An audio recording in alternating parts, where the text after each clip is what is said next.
Olá, você que nos acompanha aqui neste canal, eu sou William Corel, pastor da Primeira Igreja Batista em Guapimirim, Rio de Janeiro.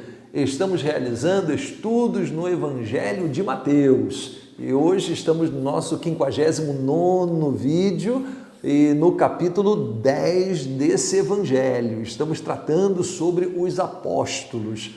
E hoje eu gostaria de ler novamente apenas capítulo 10, versículo 2, onde a Bíblia diz assim: ora, os nomes dos 12 apóstolos são estes. O primeiro, Simão, chamado Pedro. Então, aqui que eu quero hoje, eu gostaria de falar sobre Simão Pedro, né? Aquele que nós conhecemos muito mais como Pedro do que como Simão. O seu nome, na verdade, era Simão, né? Aquele que ouve, né? Ouvido de Deus, né? Mas ele foi apelidado pelo Senhor Jesus Cristo de Pedro, lá em Marcos capítulo 3, versículo 16. Então, Jesus o chama de Pedro, e Pedro significa pedra, rocha, né? Então, significava que seria talvez uma característica de Pedro, né? Um homem assim firme, né? Resistente, como a rocha né? O Evangelho de João, no capítulo 1, versículo 44, nos diz que Pedro era de Betsaida, né? Uma cidade lá em torno do do lago da Galileia, lá de Betsaida. E ele lá nasceu, o seu irmão André, que daqui a pouco nós estaremos falando sobre ele. Então, o apóstolo Pedro foi logo um convidado de primeira hora, né? Foi trazido pelo seu irmão André, que parece teve contato em primeiro lugar com Jesus, de acordo com a narrativa do Evangelho de João, capítulo 1. Mas ele é um convidado de primeira hora.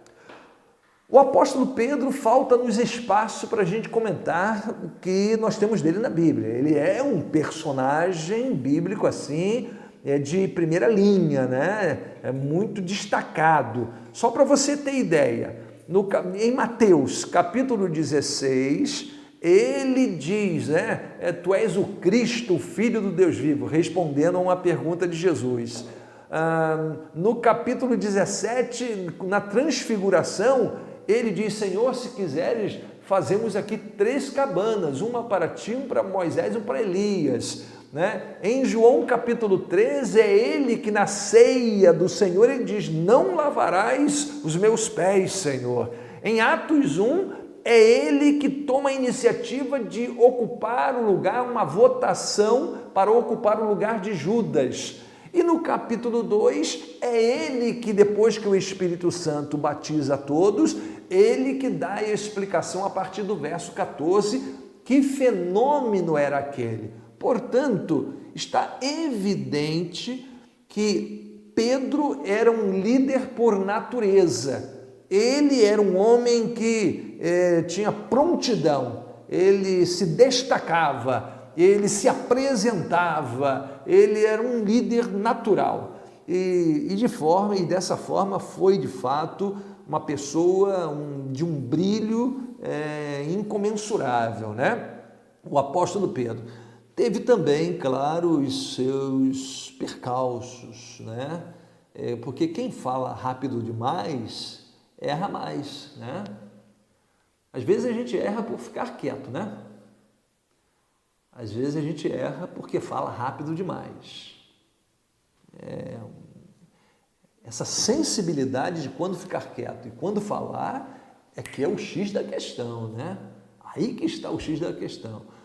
Pedro, por falar assim de pronto, às vezes se compromete também, mas ele teve os seus momentos assim muito ruins.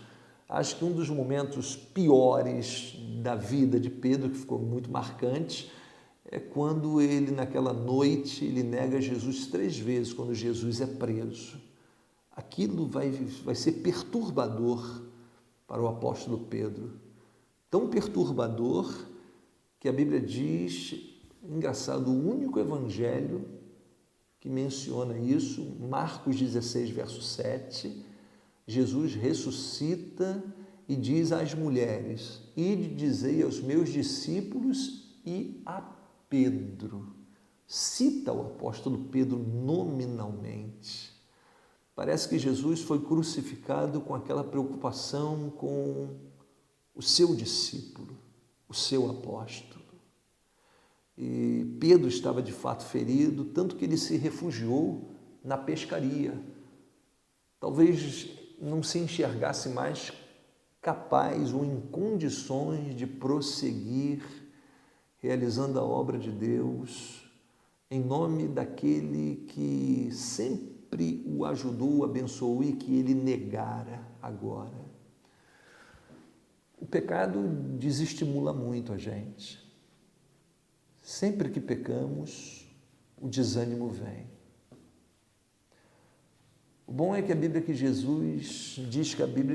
diz que Jesus foi atrás de Pedro lá em João capítulo 21 e naquela pescaria encontra Pedro, manda jogar a rede do lado direito, tal, aquela coisa daquele texto maravilhoso. Quando se assentam à beira para comer, Jesus pergunta a Pedro 3 vezes: amas-me? E eu ouvi meu querido pastor Fanini, numa clínica de ABD, há anos atrás, há 30 anos atrás ou mais, dizer: olha, Pedro respondeu: sim, Senhor, sim, Senhor, sim, Senhor. Ele tinha dito: não, Senhor, não, Senhor, não. Mas agora ele disse sim, não conheço, não, mas agora ele disse para Jesus: te amo, te amo, te amo. Que bom que Jesus não perguntou: Pedro, você nunca mais vai pecar? Não. Jesus apenas perguntou: você me ama mais do que estes aqui? Pedro disse: sim, Senhor, te amo.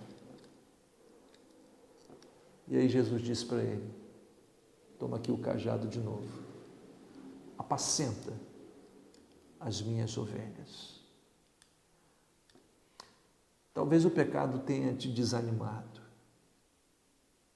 Talvez você está tão entristecido com você mesmo porque você não podia ter feito aquilo que fez, com um Senhor que sempre fez o que fez por nós. E você às vezes se sente lá embaixo, pior dos crentes, porque você vacilou, sabendo que vacilou, tropeçou numa pedra que era visível. Jesus pergunta assim: você me ama? Se a sua resposta é sim, isso importa para Jesus. Ele entrega o cajado e diz: apacenta as minhas ovelhas. Na noite da traição, o diabo tirou o cajado de Pedro. Mas alguns dias depois, Jesus veio entregar o cajado novamente. Levante-se de onde está. Deus quer usar você. Errou? Pecou? Você sabe o que fazer. Como é que João diz?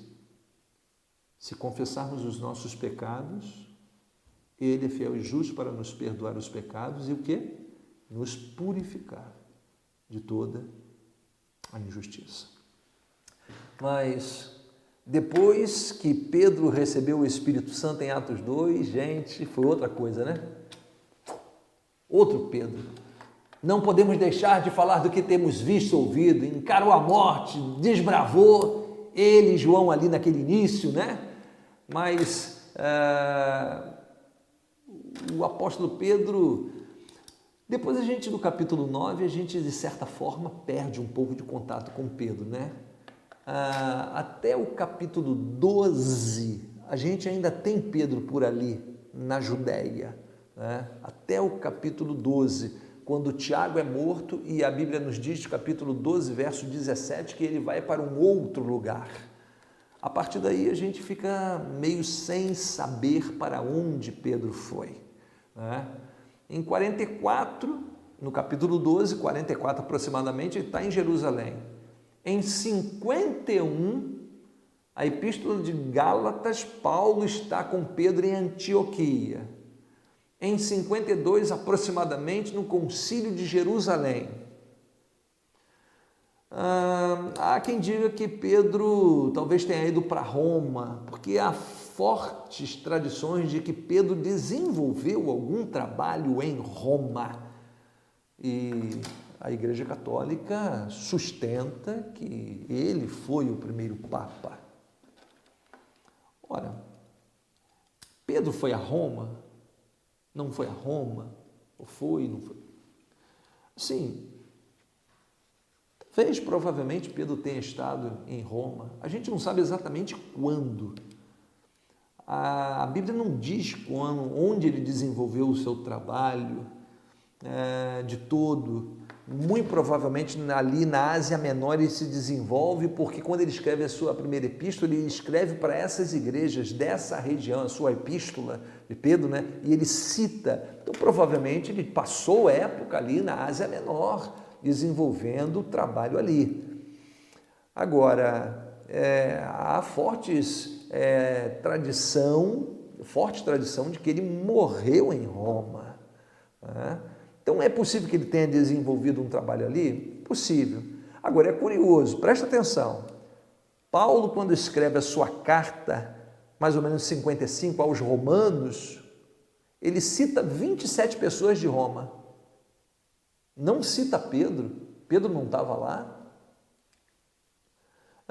Quando Paulo escreve Efésios, Filipenses, Colossenses, Filemão, as epístolas da prisão que ele escreve de Roma, ele cita muita gente com ele, mas ele não cita Pedro.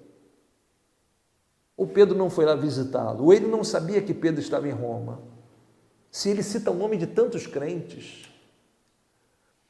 Quando ele escreve sua última carta, 2 Timóteo, e ele está preso em Roma, ele cita vários e ele chega a dizer, só Lucas está comigo. Ele fala de Demas, ele fala de Trófimo, ele fala de uma porção de gente, mas só Timóteo, Lucas está comigo. Ele fala de Timóteo, mas ele não fala de Pedro. Aqui nem na hora da morte Pedro estava lá.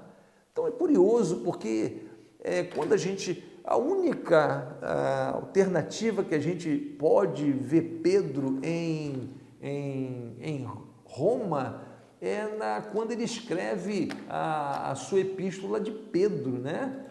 Quando ele diz assim, lá no capítulo 5, versículo 13, ele diz que ele está escrevendo de Babilônia.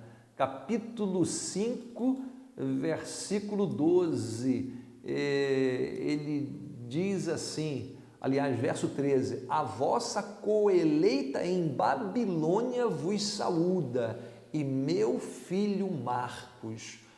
O que dá a entender, a gente tem que entender, Babilônia aqui literal ou figurada? E se é figurada, qual Babilônia? Babilônia literal não existia mais. Que Babilônia é essa? A melhor, me parece, possibilidade é Roma, a capital do império, né? Uma Babilônia. É possível que Pedro tenha escrito essa carta de lá, é uma possibilidade, é a melhor possibilidade de encontrarmos Pedro em alguma vez. Mas, segundo a tradição, ele morreu crucificado de cabeça para baixo na cidade de Roma por volta do ano 64 a 67 da era cristã. Então, Pedro, a pedra, né? Ele é essa história enorme, linda, de altos e baixos, né? Mas eu queria terminar aqui dizendo para você o seguinte, eu não podia terminar sem mencionar esse episódio.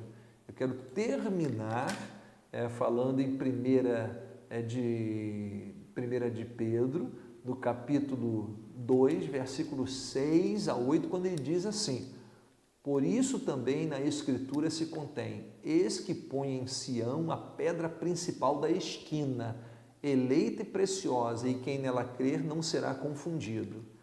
E assim para vós, os que credes, é preciosa, mas para os rebeldes, a pedra que os edificadores reprovaram, essa foi a principal de esquina, e uma pedra de tropeço e rocha de escândalo para aqueles que tropeçam na palavra, sendo desobedientes para o que também foram destinados. Então, o apóstolo Pedro, por que eu estou lendo esse texto para terminar? Porque por muitas vezes já tentaram interpretar Mateus capítulo 16, Pedro é a pedra fundamental da igreja. Não. Ele, Pedro, explica e ele diz que a pedra fundamental sobre a qual a igreja está assentada não é ele, é Jesus. Não esqueça disso. Palavra de Pedro. Deus abençoe a sua vida. Um grande abraço e até a próxima, se Deus permitir.